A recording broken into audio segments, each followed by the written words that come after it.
Hello and welcome to chapter 5. And without further ado, I know I say the same thing every single time.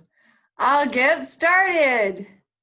Okay, chapter 5 is all about vision. And so we're going to start talking about that today. There's a crap load of objectives for this chapter. So we got a couple of weeks here, a little bit different from your usual week-long chapter. So we're going to take a little bit of time with this one. Okay, we're going to start today by explaining the basics of sensory stimulation, the eye, and light. So there's something we call the law of specific nerve energies. And that's this idea that you have different nerves for different senses. And a single nerve cannot do more than one sense. So if, for example, the auditory nerves in your ear, they only handle one type of stimulation, which is sound waves. They cannot handle light. You cannot see through them or at all. Okay, and same thing with the visual neurons, cannot also register touch or any of the other senses. So nerves are, sensory neurons are specific to the sense that they carry. Okay, and in the case of vision, the stimulus for vision is light. And there are receptors in the back of your eyeball that respond to that light and send information to the brain. So we're going to talk about how that happens. But first, we'll get into the eye and how light goes through the eye to get back to those sensors.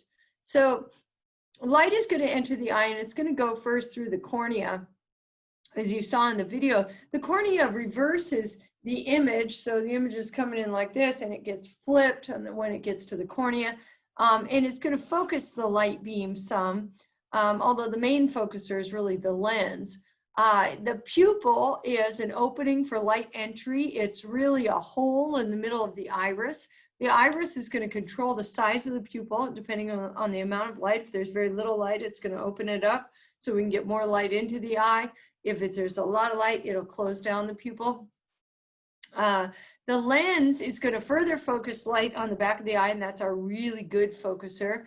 And if you have visual problems, you probably have problems with your lens, as I do, because I need to wear glasses to read.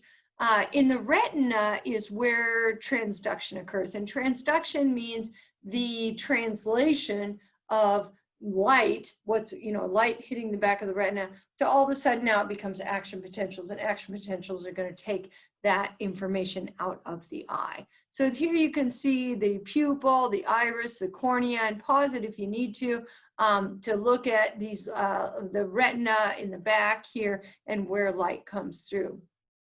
So what about light? What is it actually? Well, it's a section of what we call the electromagnetic spectrum. So there are electromagnetic rays that come in a lot of different forms. Some are infrared rays, radar, TV, and X-rays and gamma rays. And there are shorter waves in the electromagnetic spectrum and longer ones.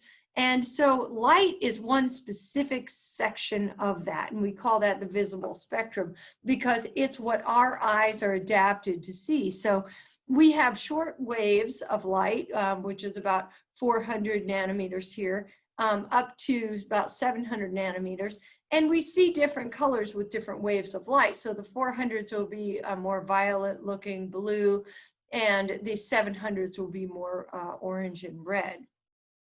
Okay, so again, you can see the structures of the eye and how light comes through. And coming out the back of the eye there is the optic nerve, and that's going to become important as we go on. Please do access those PowerPoints and watch those videos for a review of this stuff. Okay, I'm going to discuss now on Objective 2 the structures and functions of the retina, the fovea, and the eye-brain connections. Well, the fovea, remember the retina is the back of the eye, right? The back of the eyeball. And that's where we're going to have our photoreceptors that are going to do this transduction, turning everything into action potentials. But in the middle there of the retina, we have an area in humans that's specialized for detailed vision. So if we really want to look at something in the most detail we can get it, we've got to look at it straight on so that light hits the middle of our retina. There we have kind of a dip And so there's a lot of receptors and they're very, very tightly packed in there. And we're going to see soon that we can see color very well in the middle of that retina there in the fovea, but we can't otherwise see it too much in other places of the retina. So if we look at the retina, what we're going to see is 3 types of cells there, and I'll show you this on the next slide. But light is going to hit those, going to go all the way through the eye and then hit the back on the retina, and there are going to be some photoreceptors there, so receptors for light, and those are cells that respond to light, and when they respond, they stimulate another type of cell called a bipolar cell. Yep, just like bipolar disorder, bipolar cell. And then those will stimulate another type of cell called the ganglion cell. And that ganglion cell then leaves the eye, and it's going to form that optic nerve that leaves the eyeball.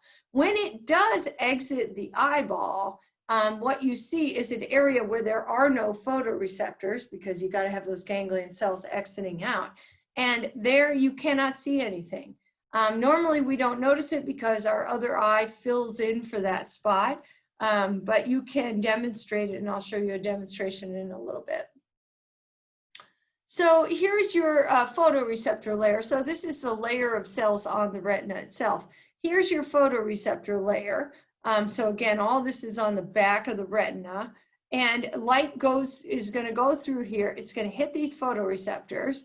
These photoreceptors reacting will cause the bipolar cells to react here, and then finally cause these ganglion cells to react. So it's kind of like a domino fashion. Photoreceptors, bipolar, then ganglion cells react. So if you close your right eye and with your left eye look at the plus sign and just keep staring at the plus sign, you're going to see this red dot in your peripheral vision. And if you keep looking at the plus sign with that left eye, the red dot is going to move from left to right, and it'll disappear and it'll reappear as it moves out of your blind spot. So you can see where those ganglion cells, in fact, are going to leave the eye, and that's where that red thing disappears. When the red thing hits that spot, it will disappear. Okay. In the back of the eye, the photoreceptors, remember, photoreceptors, bipolar ganglion cells. Now, the photoreceptors are called the rods and the cones. There are 2 types. The rods are mainly in the periphery of the retina, the outside of the retina. So again, this is the back of your eye, this is the retina. All around the outside are mostly rods. Right in the center in the fovea, it's mostly cones. The rods are going to be converging upon a single bipolar. So there might be 100 rods connected to one bipolar cell, which is then connected to a whole bunch of bipolar cells will be connected to one ganglion cell in that case. And they work very well in dim light. They don't work as well in bright light. But they generally, they can sort of pick things out, but they don't have real good visual acuity, meaning they don't see detail very well. The cones, on the other hand, tend to have a more one-on-one connection with the bipolar. So the cones are in the center of the eye, center of the retina, and in the fovea, and there you get one cone connected to one bipolar, connected to one ganglion cell. And because of that structure, because of that, those one-on-one connections, we tend to have really good acuity and good visual detail, and that's where we also get color vision. Okay. Now, as you saw in the video, photoreceptors are a little bit weird. They spontaneously fire, meaning they're always shooting action potentials when they're in the dark, okay? Now, they stop shooting action potentials when they're in the light. So the light will produce a hyperpolarization. So they're firing, firing, firing, light comes on, now they stop firing, okay? So that creates a slightly different structure than what we've dealt with before in the past. So light going on those photoreceptors are going to close the sodium channels. Normally the sodium channels would open up for an action potential, but now they're going to close them. They're going to shut down all the action potentials. That's going to inhibit the cell. Now, the cell has inhibitory synapses on the bipolar cells. So normally when it's firing, firing, firing, firing in the dark, it's shutting down the bipolar cells. But when it stops firing, now the bipolar cells can start firing. So they spontaneously start firing, and then they fire to the ganglion cells. So it's a slightly different structure than what we've seen in the past with neuron connections. The bipolar cells are more likely to fire when the light goes on because they stop being inhibited by the rods and cones. Okay, make sure you check out some of those videos because it'll help clarify some of this. Okay, we're going to stop there and I'll go on to objective 3 next time.